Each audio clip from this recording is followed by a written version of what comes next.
ಏನಾಗುತ್ತೆ ಅವ್ರ ಮನೇಲಿ?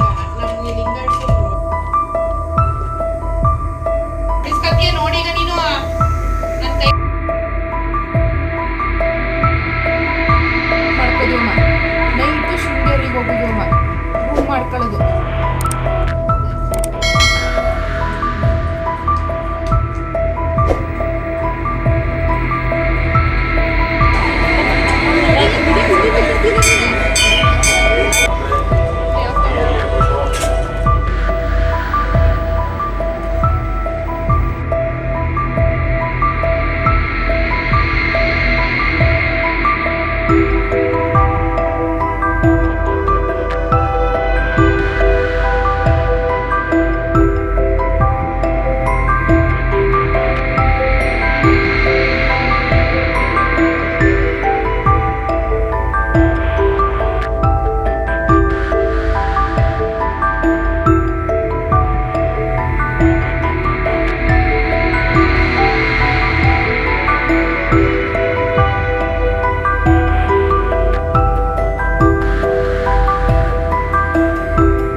Everyone, welcome back to my channel. Friends, ನಾನು ಲಾಸ್ಟ್ ವಿಡಿಯೋದಲ್ಲಿ ಹೇಳಿದ್ದೆ, ಸೊ ನಾವು ಹಳ್ಳಿಯಲ್ಲಿ ಯಾವ ರೀತಿ ನಾವು ಟೈಮ್ ಸ್ಪೆಂಡ್ ಮಾಡ್ತೀವಿ, ಅಂದರೆ ಹಳ್ಳಿ ಜೀವನ ಹೇಗಿರುತ್ತೆ ಆ ವಿಡಿಯೋನ ಹಾಕ್ತೀನಿ ಅಂತ ಹೇಳಿದೆ. ಸೊ ನಾನು ಆ ವಿಡಿಯೋ ಮಾಡೋದಕ್ಕಿಂತ ಮುಂಚಿತವಾಗಿ ನಾವು ನಮ್ಮೂರ ಪಕ್ಕ ಮದ್ದೂರು, ಅಂದರೆ ಮದ್ದೂರು ಅವ್ರನ್ನ ಹೇಳಿ ಕೇಳಿ ಬಂದು ನಮ್ಮ ನೇಟಿವ್ ಪ್ಲೇಸು. ಸೊ ಹಾಗಾಗಿ ಮದ್ದೂರಮ್ಮನ ಜಾತ್ರೆ ಇತ್ತಲ್ಲ, ಆ ಹಬ್ಬಕ್ಕೆ ಹೋಗಿದ್ವಿ ನಾವು. ಆ ವಿಡಿಯೋನು ಕೂಡ ಮಾಡ್ಕೊಂಡು ಬಂದಿದ್ದೆ. ಹಾಗಾಗಿ ನಾನು ಮೊದಲು ಆ ವಿಡಿಯೋನ ಅಪ್ಲೋಡ್ ಮಾಡಿಬಿಟ್ಟು ಆಮೇಲೆ ವಿಲೇಜ್ ಲೈಫ್ ಹೇಗಿರುತ್ತೆ ಅನ್ನೋದನ್ನು ವಿಡಿಯೋ ಅಪ್ಲೋಡ್ ಮಾಡೋಣ ಅಂತೇಳಿ ನಾನಿವತ್ತು ಮದ್ದೂರಮ್ಮನ ಜಾತ್ರೆದು ಒಂದು ವಿಡಿಯೋನ ಅಪ್ಲೋಡ್ ಮಾಡ್ತಾಯಿದ್ದೀನಿ. ಸೊ ನನ್ನ ವಿಡಿಯೋನ ಯಾರು ಮೊದಲನೇದಾಗಿ ವಾಚ್ ಮಾಡ್ತಾಯಿದ್ದೀರಾ, ದಯವಿಟ್ಟು ನನ್ನ ಚಾನಲ್ನ ಸಬ್ಸ್ಕ್ರೈಬ್ ಮಾಡಿಕೊಂಡು ಫುಲ್ ವಿಡಿಯೋ ವಾಚ್ ಮಾಡಿ, ಮತ್ತು ನನ್ನ ಎಲ್ಲ ವಿಡಿಯೋಗಳನ್ನೂ ಫ್ರೀ ಮಾಡಿಕೊಂಡು ವಾಚ್ ಮಾಡಿ ಅಂತ ಕೇಳ್ಕೊತ ನಾನು ಈ ವಿಡಿಯೋ ಸ್ಟಾರ್ಟ್ ಮಾಡ್ತಾಯಿದ್ದೀನಿ. ಸೊ ಆ್ಯಕ್ಚುಲಿ ಮದ್ದೂರಮ್ಮನ ಜಾತ್ರೆಯಾಗಿ 15 ದಿನ ಆಯಿತು. ನಾನಿವತ್ತು ಅಪ್ಲೋಡ್ ಮಾಡ್ತಾಯಿದ್ದೀನಿ. ಮದ್ದೂರಮ್ಮನ ಜಾತ್ರೆಗೆ ಇದೇ ಫಸ್ಟು ಬಂದಿರೋದು ಅಂತಲೇ ಹೇಳ್ಬೋದು. ಯಾಕಂದರೆ ವರ್ಷ ಹೋಗ್ತೀವಿ, ನೆಂಟರು ಮನೆಗೆ ಊಟ ಮಾಡ್ಕೊಂಡು ಬರ್ತೀವಿ, ಆದರೆ ದೇವಸ್ಥಾನದ ಹತ್ರ ಹೋಗಿ ದೇವ್ರ ದರ್ಶನ ಮಾಡ್ತಾನೇ ಇರಲಿಲ್ಲ. ಸೊ ಈ ಸರಿ ಏನೋ ಗೊತ್ತಿಲ್ಲ, ನಮ್ಮನೆಯವರೇ ಕರೆದ್ರು, ಜಾತ್ರೆಗೆ ಹೋಗಿ ಸುತ್ತಾಡ್ಕೊಂಡು ಬರೋಣ, ದೇವ್ರ ದರ್ಶನ ಮಾಡ್ಕೊಂಡು ಬರೋಣ ಅಂತ ಹೇಳಿದ್ರು. ನನಗೂ ಖುಷಿ ಆಯಿತು. ಯಾವಾಗಲೂ ಒಂದು ಸರಿನೂ ಹೋಗಿಲ್ಲ, ಅಂದರೆ ಟೆಂಪಲ್ಗೆ ಹೋಗ್ತಿದ್ದೆ, ಹಬ್ಬದ ದಿನ ಹೋಗ್ತಿರ್ಲಿಲ್ಲ. ಸೊ ಹಾಗಾಗಿ ಇವತ್ತು ಫ್ಯಾಮಿಲಿ ಸಮೇತನೇ ಬಂದಿದ್ದೀವಿ. ಇವತ್ತು ನಮ್ಮ ಚಿಕ್ಕಜ್ಜಿ ಮಗಳೂ ಕೂಡ ಮದ್ದೂರಲ್ಲೇ ಇರೋದು. ಅವರು ಊಟ ಕೇಳಿದರು ನಮಗೆ ಹಬ್ಬಕ್ಕೆ. ನನ್ನ ತಂಗಿ ಅವ್ರ ದೊಡ್ಡತ್ತೆ ತೀರೋಗಿರೋದ್ರಿಂದ ಅವರು ಹಬ್ಬ ಮಾಡಿರಲಿಲ್ಲ. ಹಾಗಾಗಿ ನಾವು ದೇವ್ರ ದರ್ಶನ ಎಲ್ಲ ಮುಗಿಸ್ಕೊಂಡು ಅವ್ರ ಮನೆಗೆ ಊಟಕ್ಕೆ ಹೋಗೋಣ ಅಂತೇಳಿ ಮೊದಲು ನಾವು ದೇವ್ರ ದರ್ಶನ ಮಾಡೋದಕ್ಕೆ ಬಂದಿದ್ದೀವಿ. ನೀವಿಲ್ಲಿ ನೋಡ್ತಾ ಇರ್ಬೋದು, ನೋಡಿ ಮದ್ದೂರಮ್ಮಂಗೆ ಎಷ್ಟು ಚೆನ್ನಾಗಿ ಅಲಂಕಾರ ಮಾಡಿದ್ದಾರೆ. ಆ್ಯಕ್ಚುಲಿ ಹೇಳಬೇಕು ಅಂದರೆ ಕಲ್ಲಿನ ರೂಪದಲ್ಲಿ ದೇವ್ರು ಇರೋದು. ಇವರು ವಿಗ್ರಹನ ಮಾಡಿಸಿದ್ದಾರೆ. ಮತ್ತು ಒಂದು ಗರ್ಭಗುಡಿ ಅಂತ ಏನೂ ಇಲ್ಲ, ಒಂದು ಹಾಲ್ ಥರ ಇದೆ, ಕಾಂಪೌಂಡ್ ಥರ ಮಾಡಿಸಿ ಒಳಗಡೆ ಒಂದು ಹಾಲ್ ಥರ ಇದೆ, ಅಲ್ಲೇ ದೇವ್ರನ್ನ ಪೂಜಿಸೋದು. ನೀವಿಲ್ಲಿ ನೋಡ್ತಾ ಇರ್ಬೋದು ಎಷ್ಟು ಚೆನ್ನಾಗಿ ಅಲಂಕಾರ ಮಾಡಿದ್ದಾರೆ ನೋಡಿ. ಈ ದೇವ್ರು ಬಂದು ಮಾರಮ್ಮ ಅಂತಲೇ, ಅಂದರೆ ಮದ್ದೂರಮ್ಮ ಅಂತ ಕಟ್ಟಿದ್ದಾರೆ, ಅಂದರೆ ಮದ್ದೂರು ಊರಲ್ಲಿ ಇರೋದ್ರಿಂದ ಮದ್ದೂರಮ್ಮ ಅಂತ ಕರೀತಾರೆ. ನೀವಿಲ್ಲಿ ನೋಡ್ತಾ ಇರ್ಬೋದು ಎಷ್ಟು ಚೆನ್ನಾಗಿ ಜಾತ್ರೆ ನಡೆಯುತ್ತೆ. ಅಂದರೆ ಮದ್ದೂರಮ್ಮನ ದೇವಸ್ಥಾನ ಮುಂದೆಗಡೆ ಅಷ್ಟು ಪ್ಲೇಸ್ ಇಲ್ಲ, ಆದರೆ ಜಾತ್ರೆ ದಿನವೇ ಗೊತ್ತಾಗೋದು ಇಷ್ಟು ದೊಡ್ಡ ಪ್ಲೇಸ್ ಆಯಿತಾ ಅಂತ.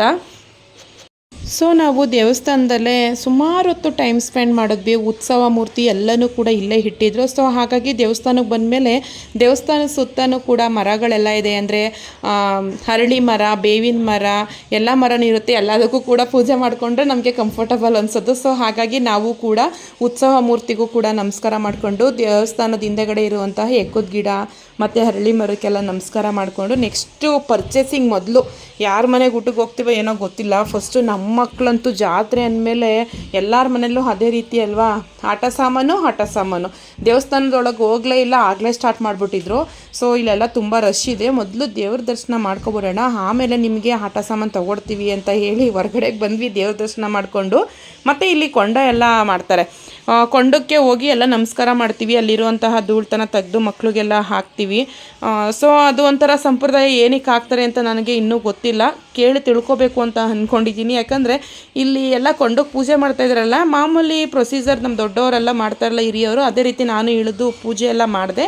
ಯೋಚನೆ ಮಾಡ್ತಿದ್ದೆ ಏನಕ್ಕೆ ಇದರಲ್ಲಿರುವಂಥ ಬೂದಿನ ತೊಗೊಂಡು ಹಾಕೋತೀವಿ ಅಂತ ನನಗೆ ಗೊತ್ತಿಲ್ಲ. ಅಮ್ಮನ ಕೇಳಿ ನಾವು ತಿಳ್ಕೊಬೇಕು. ಸೊ ಇವಾಗ ಮಕ್ಳನ್ನ ಕರ್ಕೊಂಡು ನಾನು ಜಾತ್ರೆಯಲ್ಲಿ ಪರ್ಚೇಸಿಂಗ್ ಮಾಡೋಕ್ಕೆ ಅನ್ಕೊಂಡು ಕರ್ಕೊಂಡು ಹೋಗ್ತಾಯಿದ್ದೀನಿ. ತುಂಬ ರಶ್ ಇದ್ದರು. ಮತ್ತು ಇಲ್ಲಿ ಮೈಕಲ್ಲಿ ಅನೌನ್ಸ್ ಮಾಡ್ತಾಯಿದ್ರು, ಇಲ್ಲಿ ಸರಗಳ್ಳರಿದ್ದಾರೆ ಮತ್ತು ಮಕ್ಳುಗಳ್ನ ತುಂಬ ಹುಷಾರಾಗಿ ನೋಡ್ಕೊಳ್ಳಿ, ಮಕ್ಕಳು ತಪ್ಪಿಸ್ಕೊಬಿಡ್ತಾರೆ. ಮತ್ತು main road Mysuru Bengaluru main road ಪಕ್ಕನೇ ಟೆಂಪಲ್ ಇರೋದ್ರಿಂದ ನಾವು ಸ್ವಲ್ಪ ಮಕ್ಕಳನ್ನ ಹುಷಾರಾಗಿ ನೋಡ್ಕೋಬೇಕು. ನೀವು ಇಲ್ಲಿ ನೋಡ್ತಾ ಇರ್ಬೋದು, ಈ ತರಲೆಗಳು ಎಲ್ಲ ಆಟ ಸಾಮಾನುಗಳನ್ನ ಸೆಲೆಕ್ಟ್ ಮಾಡ್ತಾಯಿದ್ದಾರೆ. ಇವ್ರನ್ನ ಬಿಟ್ಟರೆ ಇಡೀ ಅಂಗಡಿನೇ ಪರ್ಚೇಸ್ ಮಾಡಿಬಿಡ್ತಾರೆ. ಅದರಲ್ಲೂ ನಾನಿಲ್ಲ ಅಂದರೆ ನಾವು ಮನೆಯವ್ರು ಬೇಕಾದರೆ ಕೊಡಿಸ್ತಾರೇನೋ. ನಾನು ನಿಂತ್ಕೊಂಡು ಸುಮ್ಮನೆ ಅವಶ್ಯಕತೆನೇ ಇಲ್ಲ, ಸುಮಾರು ಥಿಂಗ್ಸ್ ಎಲ್ಲ ತೆಗೆಸ್ಕೊಂಡು ಮೂಟೆ ಕಟ್ಟಿ ಮೇಲಕ್ಕೆ ಹಾಕ್ಬಿಟ್ಟಿದ್ದೀವಿ. ಹಾಗಾಗಿ ಇಬ್ರಿಗೂ ಒಂದೊಂದಷ್ಟೇ ನಾನು ಆಟ ಸಾಮಾನು ತೊಗೊಟ್ಟಿದ್ದು. ಅಲ್ಲಿಂದ ಮುಗಿಸ್ಕೊಂಡು ನಾವು ಇನ್ಯಾವ ಸ್ನ್ಯಾಕ್ಸ್ ಕೂಡ ತಿಂದಿಲ್ಲ, ಯಾಕಂದರೆ ಡಸ್ಟ್ ಅಲ್ವಾ, ಬೇರೆ ತಿಂಡಿ ಏನೂ ಬೇಡ ಅಂತೇಳಿ ಇಷ್ಟು ಒಂದೊಂದು ಐಸ್ ಕ್ರೀಮ್ ತೊಗೊಂಡು ತಿನ್ಕೊಂಡು ನನಗೆ ಯಾಕೋ ಬಳೆ ತೊಗೋಬೇಕು ಅಂತ ಅನಿಸ್ತು. ಕಡಿಮೆ ರೇಟ್ಗೆ ಬಳೆ ಇತ್ತಿಲ್ಲಿ. ಸೊ ಹಾಗಾಗಿ ನಾನು ಇಲ್ಲಿ ಬಳೆ ಪರ್ಚೇಸ್ ಮಾಡೋಣ ಅಂತ ಹೇಳಿ ಇವಾಗ ಬಳೆ ಪರ್ಚೇಸ್ ಮಾಡ್ಕೊಂಡು ಇವಾಗ ನಮ್ಮ ನೆಂಟರು ಮನೆಗೆ ಊಟಕ್ಕೆ ಹೋಗಬೇಕು. ನಮ್ಮ ಮನೆಯವ್ರಿಗೆ ಅವ್ರ ಫ್ರೆಂಡ್ ಹೇಳಿದರು ಊಟಕ್ಕೆ. ಸೊ ಹಾಗಾಗಿ ನಾವಿಬ್ಬರು ಒಂದು ಮನೆಗೆ ಹೋಗಿ ಊಟ ಮಾಡೋದು ಬೇಡ, ನೀನು ನಿಮ್ಮ ರಿಲೇಷನ್ ಮನೆಗೆ ಹೋಗು, ನಾನು ನನ್ನ ಫ್ರೆಂಡ್ ಮನೆಗೆ ಹೋಗ್ತೀನಿ ಊಟಕ್ಕೆ ಅಂತೇಳಿ ನಮ್ಮ ಅಜ್ಜಿ ಮನೆ ಸ್ವಲ್ಪ ಆಂದವೇ ಸ್ವಲ್ಪ ದೂರಕ್ಕೆ ಡ್ರಾಪ್ ಮಾಡಿಬಿಟ್ಟು ನನ್ನನ್ನು ಅವ್ರ ಫ್ರೆಂಡ್ ಮನೆಗೆ ಹೋದರು ಊಟಕ್ಕೆ. ಸೊ ಇವಾಗ ನಾನು ಅಮ್ಮ ಲಡ್ಡು ಎಲ್ಲರೂ ಕೂಡ ನಮ್ಮ ಚಿಕ್ಕಜ್ಜಿ ಮಗಳು ಮನೆಗೆ ಬಂದಿದ್ದೀವಿ. ಅಂದರೆ ಚಿಕ್ಕಮ್ಮ ಆಗಬೇಕು, ಅವಳು ನನಗಿಂತ ಚಿಕ್ಕವಳು, ಅವಳನ್ನ ನಾನು ಹೆಸರಿಡದೆ ಕರೆಯೋದು. ಸೊ ಹಾಗಾಗಿ ಸುಮ್ಮನೆ ಚಿಕ್ಕಜ್ಜಿ ಮಗಳು ಅಂತ ಹೇಳ್ತಾ ಇದ್ದೀನಿ ಅಷ್ಟೇ. ಆಲ್ರೆಡಿ ನೆಂಟರುಗಳೆಲ್ಲ ಬಂದು ಊಟ ಮಾಡ್ಕೊಂಡು ಹೋಗಿದ್ರು. ನಾವು ಕೂತಿದ್ದೀವಿ, ಸ್ವಲ್ಪ ಹೊತ್ತು ಕೂತ್ಕೊಂಡು ಮಾತಾಡಿಕೊಂಡು ಆಮೇಲೆ ಊಟ ಮಾಡೋಣ ಅಂಥೇಳಿ. ಆ್ಯಕ್ಚುಲಿ ಇವರು ಚೌಟ್ರಿ ಮೇಲೆ ಇರೋದು, ಅಂದರೆ ಇವ್ರ ಯಜಮಾನ್ರು ಚೌಟ್ರಿ ನೋಡ್ಕೋತಾರೆ. ಹಾಗಾಗಿ ಇವ್ರಿಗೆ ಫ್ರೀಯಾಗಿ ಮನೆ ಕಟ್ಕೊಟ್ಟಿದ್ದಾರೆ. ಇಲ್ಲಿನ ವಾತಾವರಣ ಅಂತೂ ತುಂಬ ಚೆನ್ನಾಗಿದೆ. ಊರಿಂದ ಹೊರಗಡೆ ಇರುವಂಥದ್ದು ಚೌಟ್ರಿ ತುಂಬ ವಿಶಾಲಾಗಿದೆ. ನಮ್ಮ ಮದುವೆ ಆಗಿದ್ದು ಕೂಡ ಇದೇ ಚೌಟ್ರಿಯಲ್ಲಿ. ಸೊ ತುಂಬಾ ಖುಷಿಯಾಗಿರುತ್ತೆ. ಇವ್ರ ಮನೆ ಇಲ್ಲಿರೋದ್ರಿಂದ ಯಾವಾಗಲೂ ಮೆಮೊರಿ ಇಲ್ಲಿಗೆ ಬಂದ ತಕ್ಷಣ ಓ ನಮ್ಮ ಮದುವೆ ಇಲ್ಲಾಯಿತು ಅಂತ ನೆನೆಸ್ಕೋತಾ ಇರ್ತೀವಿ. ಸೊ ಅಲ್ಲಿಂದ ಮನೆಗೆ ಬರುವಷ್ಟರಲ್ಲಿ, ಅಂದರೆ ಊಟ ಮುಗಿಸ್ಕೊಂಡು ಮನೆಗೆ ಬರುವಷ್ಟರಲ್ಲಿ 5 ಗಂಟೆ ಆಗಿತ್ತು. ಬಂದು ಸ್ವಲ್ಪ ಹೊತ್ತು ರೆಸ್ಟ್ ಮಾಡಿದ್ವಿ, ಫ್ರೆಶ್ ಅಪ್ ಆಗಿ ರೆಸ್ಟ್ ಮಾಡಿಬಿಟ್ಟು ಮನೇಲೇ ನಾನ್ ವೆಜ್ ಎಲ್ಲ ತರಿಸಿದ್ರು. ನಮ್ಮನೆಯವರೆಲ್ಲ ಬಂದಿದ್ರಲ್ವ, ಸೊ ಹಾಗಾಗಿ ಮನೇಲೂ ನಾನ್ ವೆಜ್ ಮಾಡೋಣ ಅಂತೇಳಿ ಅಮ್ಮವರು ಮಟನ್ ಮತ್ತು ಚಿಕನ್ ಎಲ್ಲ ತರಿಸಿದ್ರು. ಅಮ್ಮನಿಗೆಲ್ಲ ಪ್ರಿಪೇರ್ ಮಾಡಿಕೊಡ್ತಾ ಇದ್ದೀನಿ. ಅಮ್ಮ ನಾನು ಮಟನ್ ಸಾಂಬಾರು ಮಾಡ್ತೀನಿ, ನೀನು ಚಿಕನ್ ಚಾಪ್ಸ್ ಮಾಡು ಅಂತ ಹೇಳಿದ್ರು. ಪಾಪ ಅವ್ರಿಗೂ ಕೂಡ ತುಂಬ ಕೆಲಸ ಇತ್ತು, ಅವರು ಹಬ್ಬಕ್ಕೆ ಬಂದಿದ್ರಲ್ವ.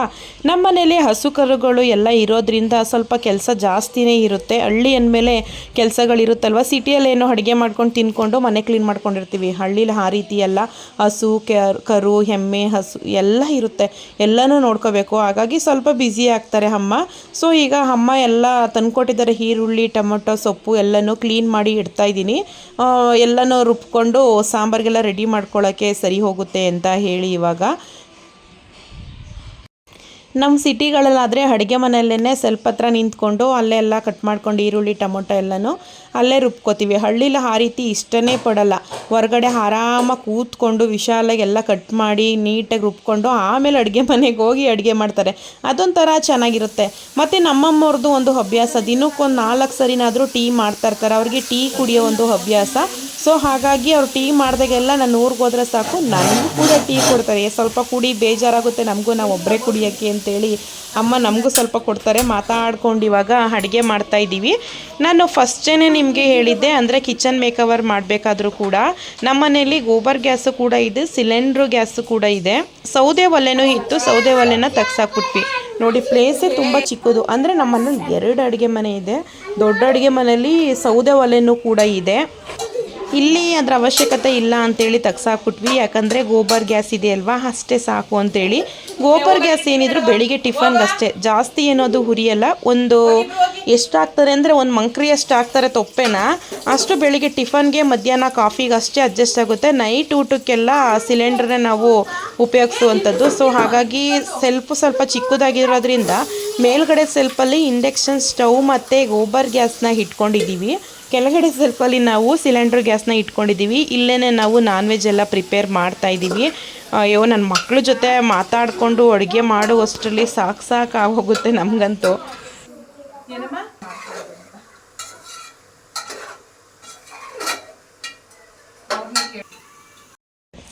ಆಲ್ಮೋಸ್ಟ್ ಅಡುಗೆ ಎಲ್ಲ ಆಗ್ತೈತೆ ಬೇಗ ಬೇಗನೆ. ಯಾಕಂದರೆ ಮೇಲ್ಗಡೆನ ಸ್ವಲ್ಪ ಉರಿತಾ ಇರುತ್ತಲ್ಲ ಸ್ಟವ್, ಅಲ್ಲಿ ಅನ್ನ ಎಲ್ಲ ಮಾಡ್ಕೋತೀವಿ. ನಮ್ಮಮ್ಮ ಜಾಸ್ತಿ ರೈಸ್ನ ಇಂಡಕ್ಷನ್ ಸ್ಟವಲ್ಲಿ ಮಾಡೋದ್ರಿಂದ ಅಡುಗೆ ಬೇಗ ಆಗುತ್ತೆ. 2 ಒಲೆಲಾದರೆ ಸಾಂಬಾರು ಗೊಜ್ಜೆಲ್ಲ ಆದಮೇಲೆ ಮುದ್ದೆ ಅನ್ನ ಅಂತೀವಿ. ಆದರೆ ಇಲ್ಲಿ ಸ್ಟವ್ಗಳು ಜಾಸ್ತಿ ಇರೋದ್ರಿಂದ ಬೇಗ ಬೇಗ ಅಡುಗೆ ಆಗಿಬಿಡುತ್ತೆ. ಈಗ ಅಮ್ಮ ನನ್ನ ಜೊತೆ ಹಂಗೆ ಹಿಂಗೆ ಅನ್ಕೊಂಡು ಮಾತಾಡಿಕೊಂಡು ನಿಂತಿದ್ದಾರೆ ಅಮ್ಮ. ಸೊ ಒಂಥರ ಖುಷಿಯಾಗುತ್ತೆ. ಅಮ್ಮನ ಮನೇಲಿ ಒಂಥರ ಫ್ರೀಡಮ್ ಗರ್ಲ್. ನಮ್ಮ ಮನೇಲೂ ಇರ್ತೀವಿ ಫ್ರೀಡಮಾಗೆ, ಆದರೆ ಅಮ್ಮನ ಮನೆ ಅಂದರೆ ಎಲ್ಲ ಹೆಣ್ಮಕ್ಳಿಗೂ ತುಂಬ ಖುಷಿಯಾಗುತ್ತೆ. ಇನ್ನೊಂದೇನಪ್ಪ ಅಂದರೆ ಗಂಜಿ ಕುಡಿದ್ರೂ ಸೆಡ್ಡಲ್ಲಿದ್ರೂ ಅಮ್ಮನ ಮನೇಲಿ ಸಿಗುವಷ್ಟು ನೆಮ್ಮದಿ ಇನ್ನೆಲ್ಲೂ ಸಿಗಲ್ಲ. ಪ್ರತಿಯೊಂದು ಎಲ್ಲ ಹೆಣ್ಮಕ್ಳಿಗೂ ಇದೇ ಅನುಭವ ಆಗೋದು ಅಲ್ವಾ. ಸೊ ಇವಾಗ ನಾನು ಚಾಪ್ಸ್ ಮಾಡ್ತೀನಿ ಅಂತ ಹೇಳಿದೆ ಅಲ್ವಾ, ಹಾಗಾಗಿ ಚಾಪ್ಸ್ ಮಾಡ್ತಾಯಿದ್ದೀನಿ. ಅಮ್ಮ ಮಟನ್ ಸಾಂಬಾರು ಇಟ್ಟಿದ್ದಾರೆ, ಅಲ್ಲೇ ಪಕ್ಕದಲ್ಲೇ ನೀನು ಅದನ್ನು ತಿರುಗ್ತಾ ಇರು ಅಂತ ಹೇಳಿದ್ರು. ಸೊ ಸ್ಕೂಟ್ರು ಈಗೇನಾಯ್ತು? ಈಗ ಏನ್ ಮಾಡಿ ಹೆಂಗ್ ಕೊಟ್ಟೈತಪ್ಪ? ಹಿಂಗೆ ತಿರ್ಗಿಸ್ಕೊಂಡು ಅಲ್ಲಿ ಮಂಜು ಮಮ್ಮಗೆ ಹೋಗ್ಬಿಡು. ಹೆಂಗ್ ತಿರ್ಗಿಸ್ಕೊಂಡು ಅಲ್ಲಿ ಮಂಜು ಮಮ್ಮಗೆ ತೋರಿಸ್ಬಿಡು. ಅಲ್ಲಿ ಮಂಜು ಮಮ್ಮಗೆ ತೋರಿಸ್ಬಿಡು.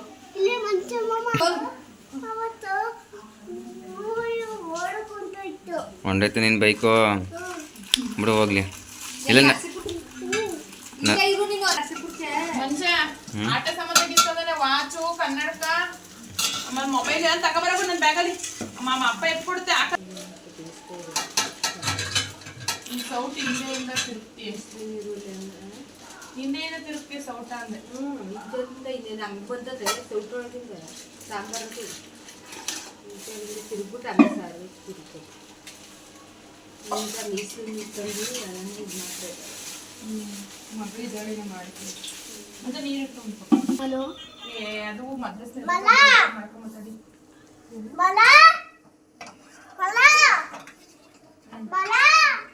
ಯಾರ ಜೊತೆ ಮಾತಾಡ್ತಾ ಇದೀರಿ?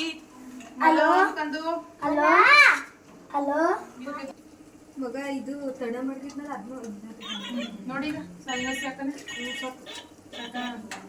ರಬ್ಬರ್ ಹಾಕ್ಬಿಡಿ.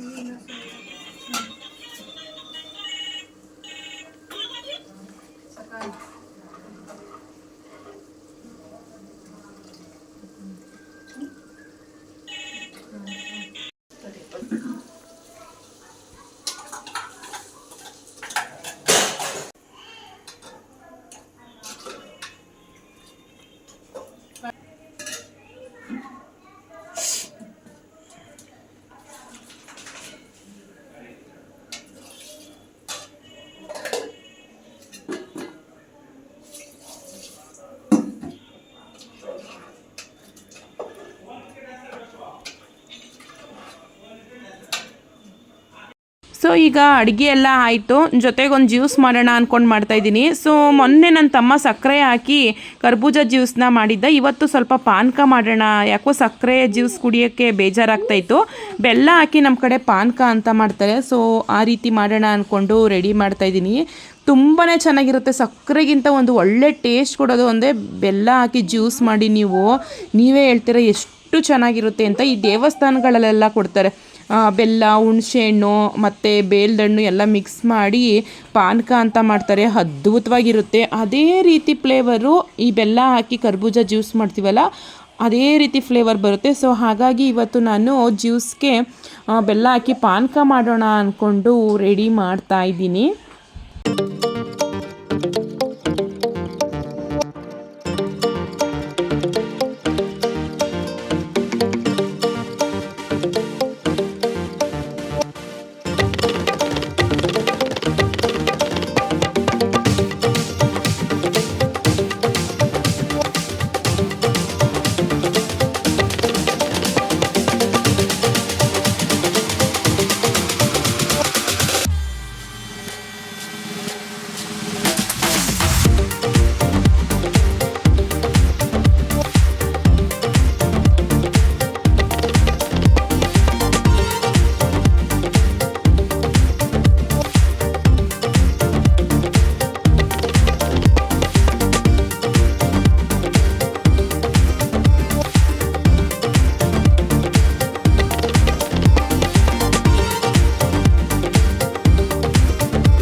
ಇವಾಗ ಕರ್ಬೂಜ ಪಾನಕ ಎಲ್ಲ ರೆಡಿ ಆಯಿತು. ರೆಡಿಯಾಗಿದ್ದನ್ನು ನಾನು ಫ್ರಿಜ್ಜಲ್ಲಿ ಇಟ್ಟೆ ಸ್ವಲ್ಪ ಕೋಲ್ಡಲ್ಲಿ ಇರಲಿ ಅಂತೇಳಿ. ಸಾಂಬಾರು, ಗ್ರೇವಿ ಅಂದರೆ ಚಿಕನ್ ಗ್ರೇವಿ, ಅನ್ನ ಎಲ್ಲ ರೆಡಿಯಾಗಿದೆ. ನಮ್ಮಮ್ಮ ಮುದ್ದೆ ಮಾಡೋದೇ ಒಂಥರ ಚೆಂದ. ನಾವು ಸಿಟಿಗಳಲ್ಲಿ ಬಾಣಲಿಲಿ ಮುದ್ದೆ ಮಾಡ್ತೀವಿ, ಅಲ್ಲೇ ಸ್ಟವ್ ಮೇಲೊಂದು ಮಣೆ ಇಟ್ಕೊಂಡು ಮುದ್ದೆ ಕಟ್ತೀವಿ. ಆದರೆ ಹಳ್ಳೀಲಿ ಆ ರೀತಿ ಅಲ್ಲ. ಹಸೆಕಲ್ಲು ಅಂತ ಅಡುಗೆ ಮನೆಯಲ್ಲಿ ಕಂಪಲ್ಸರಿ ಮಾಡ್ಕೊಂಡಿರ್ತಾರೆ. ಅಲ್ಲಿ ಉಪ್ಸಾರು ಖಾರ ರುಬ್ಬೋದು ಕಲ್ಲಲ್ಲೇ, ಎಲ್ಲರೂ ಅಂತಾರೆ ಕಲ್ಲಲ್ಲಿ ರುಬ್ತಾರ ಅಂತ. ಸೊ ಇಲ್ಲಿ ನಮ್ಮಮ್ಮ ಮುದ್ದೆ ಕಟ್ತಾ ಇದ್ದಾರಲ್ಲ, ಅಲ್ಲೇ ಉಪ್ಸಾರು ಖಾರ ಮಾಡೋದು ಅಮ್ಮ. ಸೊ ಎಷ್ಟು ಚೆನ್ನಾಗಿರುತ್ತೆ ಅಂದರೆ ಖಾರ ರುಚಿನೇ ಚೆಂದ. ಅವ್ರು ಮುದ್ದೆ ಮಾಡೋದು ಒಂಥರ ಚೆಂದ, ಅಷ್ಟು ಚೆನ್ನಾಗಿರುತ್ತೆ. ಹಾಗಾಗಿ ನಾನು ಅಮ್ಮ ಮುದ್ದೆ ಕಟ್ಟೋದನ್ನ ಸ್ವಲ್ಪ ವಿಡಿಯೋ ಮಾಡಿಕೊಂಡೆ. ತುಂಬ ಚೆನ್ನಾಗಿ ಅಮ್ಮ ಮುದ್ದೆ ಮಾಡ್ತಾರೆ. ನಮ್ಮನೇಲಿ ತುಂಬ ಜನ ಇರೋದ್ರಿಂದ ಮಿನಿಮಮ್ ಅಂದರೆ ಒಂದು 6 ಮುದ್ದೆನಾದರೂ ಮಾಡಬೇಕು. ಮತ್ತು ತುಂಬ ಜನ ಅಂದರೆ ಏನೋ ಒಂದು 10 ಜನದ ಇಲ್ಲ, ನಾವೇ ಒಂದು 5 ಜನ ಹಾಕ್ತೀವಿ. ಮತ್ತು ಮಂಜ ಅವರೆಲ್ಲ ಇರ್ತಾರಲ್ವ, ಒಂದು 6 ಜನ ಹಾಕ್ತೀವಿ. 6 ಜನಕ್ಕೂ ಮುದ್ದೆ ಬೇಕು. ಆಮೇಲೆ ನಮ್ಮಮ್ಮ ಮುದ್ದೆ ಮಾಡ್ತಾರಲ್ವ, ಅಮ್ಮ ಮುದ್ದೆ ಮಾಡೋದನ್ನ ನಮ್ಮ ಮಕ್ಕಳು ಕೂಡ ಕೇಳಿ ಹಾಕಿಸ್ಕೋತಾರೆ. ಅಷ್ಟು ತುಂಬ ಚೆನ್ನಾಗಿ ಮಾಡ್ತಾರೆ. ಹಾಗಾಗಿ ಮುದ್ದೆನ ಸ್ವಲ್ಪ ಜಾಸ್ತಿನೇ ಮಾಡ್ತಾರೆ. ಉಳಿದ್ರೆ ಕುರಿಗಳಿಗೆ ಹಾಕ್ಬೋದು ಅಂತ ಹೇಳಿ. ಸೊ ಇವಾಗ ಅಡುಗೆ ಆಯಿತು, ಸರ್ವ್ ಮಾಡ್ಕೋತಾ ಇದ್ದೀನಿ. ನೀವಿಲ್ಲಿ ನೋಡ್ತಾ ಇರ್ಬೋದು ಬಿಸಿ ಬಿಸಿ ರಾಗಿ ಮುದ್ದೆ, ಅದಕ್ಕೆ ನಾನು ಮಟನ್ ಸಾಂಬಾರು. ಮತ್ತು ನಾವು ಮುದ್ದೆಗೆ ಅನ್ನ ಆಗಲಿ ನುಚ್ಚಕ್ಕಿ ಮತ್ತು ಮೆಂತ್ಯ ಎಲ್ಲ ಹಾಕ್ತಾರಲ್ಲ, ಅದನ್ನೆಲ್ಲ ಹಾಕಲ್ಲ ನಾವು. ಜಸ್ಟ್ ರಾಗಿ ಅಷ್ಟೇ ಯೂಸ್ ಮಾಡೋದು ಮುದ್ದೆ ಹಿಟ್ಟಿಗೆ. ಅದ್ರ ಮುದ್ದೆ ಜೊತೆಗೆ ಚಿಕನ್ ಚಾಪ್ಸು ಜೊತೆಗೆ ನಂಚ್ಕೊಳ್ಳೋದಕ್ಕೆ ತುಂಬ ಚೆನ್ನಾಗಿರುತ್ತೆ. ನಮಗಂತೂ ಅಮ್ಮ ಮಾಡೋದಂದರೆ ಅಮ್ಮನ ಕೈ ರುಚಿ ಅಡುಗೆ ಅಂದರೆ ನಮಗೆ ತುಂಬಾ ಇಷ್ಟ. ಚಿಕನ್ ಚಾಪ್ಸು ನಾನು ಮಾಡ್ತೀನಿ ಆದರೆ ಗ್ರೇವಿ ಎಲ್ಲ ಅಮ್ಮನೇ ರೆಡಿ ಮಾಡಿಕೊಟ್ಟಿದ್ದು. ಜಸ್ಟ್ ನಾನು ಚಿಕನ್ ಮತ್ತು ಮಟನ್ನ ಫ್ರೈ ಮಾಡಿದೆ ಅಷ್ಟೇ. ಸೊ ಈಗ ಮಕ್ಕಳಿಗೆ ಊಟ ಮಾಡಿಸ್ಬೇಕು. ಜೊತೆಲಿ ಜ್ಯೂಸ್ ಇಟ್ಟರೆ ಇಬ್ಬರು ಇಷ್ಟಪಟ್ಟು ಜೊತೆಗೆ ಸ್ವಲ್ಪ ಸ್ವಲ್ಪ ಕುಟ್ಕೊಂಡು ಊಟ ತಿಂತಾರೆ ಅಂತೇಳಿ ಇಬ್ರಿಗೂ ಕೂಡ ಜ್ಯೂಸನ್ನ ಹಾಕೋತಾ ಇದ್ದೀನಿ. ಜ್ಯೂಸ್ ಅನ್ಬಾರ್ದು, ಇದನ್ನು ಕರ್ಬೂಜ ಪಾನಕ ಅಂತಲೇ ಕರಿಬೋದು. ಅಷ್ಟು ತುಂಬ ಚೆನ್ನಾಗಿದೆ. ನಿಮ್ಮ ಮನೇಲಿ ಸಕ್ಕರೆ ಇಲ್ಲ ಅಂದರೆ ಜಸ್ಟ್ ಒಂದು 5 ರೂಪೀಸ್ ಬೆಲ್ಲ ತಂದುಬಿಟ್ಟು ಈ ರೀತಿ ಪಾನಕ ಮಾಡ್ಕೊಂಡು ಕುಡೀರಿ, ಸಖತ್ತಾಗಿರುತ್ತೆ. ಈ ರೀತಿ ಪಾನಕಕ್ಕೆ ನಾವು ಸಿಯಾ ಸೀಡ್ಸು ಮತ್ತು ಕಾಮಕಸ್ತೂರಿ ಬೀಜನೂ ಕೂಡ ಹಾಕೋಬೋದು. ನನಗೆ ಯಾಕೋ ಗೊತ್ತಿಲ್ಲ, ಇವತ್ತು ಬೇಡ ಅನ್ನಿಸ್ತು. ಹಾಗಾಗಿ ನಾನು ಕಾಮಕಸ್ತೂರಿ ಬೀಜ ಸಿಯಾ ಸೀಡ್ಸ್ನ ನೆನೆಸಿಲ್ಲ. ಸೊ ಫ್ರೆಂಡ್ಸ್, ಇವಾಗ ನಾನು ಈ ವಿಡಿಯೋನ ಎಂಡ್ ಮಾಡ್ತಾ ಇದ್ದೀನಿ. ಮಕ್ಳಿಗೆ ಊಟ ಮಾಡಿಸ್ತಾ ಇದ್ದೀನಿ. ದೊಡ್ಡವ್ರು ಇನ್ನೂ ಊಟ ಮಾಡಿಲ್ಲ, ಇವರಿಬ್ಬರು ಮಲ್ಕೊಬಿಡ್ತಾರೆ ಅಂತ ಹೇಳಿ. ನಾನು ನೆಕ್ಸ್ಟ್ ವಿಡಿಯೋದಲ್ಲಿ ನಮ್ಮ ಹಳ್ಳಿ ಲೈಫ್ ಹೇಗಿರುತ್ತೆ ಅನ್ನೋದನ್ನು ಅಪ್ಲೋಡ್ ಮಾಡ್ತೀನಿ. ದಯವಿಟ್ಟು ಫ್ರೀ ಮಾಡಿಕೊಂಡು ಒಂದು ಸಾರಿ ವಾಚ್ ಮಾಡಿ ಅಂತ ಕೇಳ್ಕೊತೀನಿ. ಮತ್ತು ಈ ವಿಡಿಯೋ ಹೇಗಿತ್ತು ಅಂತ ಕಾಮೆಂಟ್ ಮಾಡಿ. ನಮ್ಮ ಮದ್ದೂರಮ್ಮನ ಜಾತ್ರೆ ಹೇಗಿತ್ತು ಅಂತ ದಯವಿಟ್ಟು ಕಾಮೆಂಟ್ ಮಾಡೋದನ್ನ ಮರಿಬೇಡಿ ಫ್ರೆಂಡ್ಸ್ ಅಂತ ಹೇಳ್ತಾ ನಾನು ಈ ವಿಡಿಯೋನ ಎಂಡ್ ಮಾಡ್ತಾ ಇದ್ದೀನಿ. ಮತ್ತು ಏನಪ್ಪ ಅಂದರೆ ನಾನು ವಿಲೇಜ್ ಲೈಫ್ನ ವೀಡಿಯೋ ಮಾಡ್ತಾಯಿದ್ದೀನಲ್ವ, ನಮ್ಮ ಅಮ್ಮನ ಮನೇಲಿ ನಾವು ಯಾವ ರೀತಿ ಲೈಫ್ನ ಅಂದರೆ ಜೀವನ ಹೇಗಿರುತ್ತೆ ಅನ್ನೋದನ್ನು ನಾನು ರಿಯಲ್ ಆಗಿ ನಾನು ವೀಡಿಯೋ ಮಾಡ್ತಾ ಇರುವಂಥದ್ದು. ಇದರಲ್ಲಿ ಏನಾದರೂ ಕಾಪಿ ಮಾಡೋದು ಮತ್ತು ಇದನ್ನೇನಾದರೂ ಈಗ ಮನೇನ ಅಲಂಕಾರ ಮಾಡಿ ಚೆನ್ನಾಗಿ ಕಾಣಿಸ್ಲಿ ಅಂತ ವೀಡಿಯೋದಲ್ಲಿ ಹಾಕೋದು, ಆ ರೀತಿ ಎಲ್ಲ ಮಾಡ್ತಾಯಿಲ್ಲ. ಯಾಕಂದರೆ ವಿಲೇಜ್ ಲೈಫ್ ಅಂದರೆ ವಿಲೇಜ್ ಲೈಫು ದಿನನಿತ್ಯ ನಾವು ಯಾವ ರೀತಿ ಇರ್ತೀವೋ ಅದೇ ರೀತಿ ತೋರಿಸಿದ್ರೆ ಚೆಂದ ಅಲ್ವಾ. ಹಾಗಾಗಿ ನಾನು ನಮ್ಮ ವಿಲೇಜ್ ಲೈಫ್ನ ಯಾವ ರೀತಿ ನಾವು ಕಳಿತೀವೋ ಅದೇ ರೀತಿ ನಾನು ವೀಡಿಯೋನ ಮಾಡಿ ತೋರಿಸ್ತಾ ಇದ್ದೀನಿ. Okay friends, thank you for watching. Okay, bye.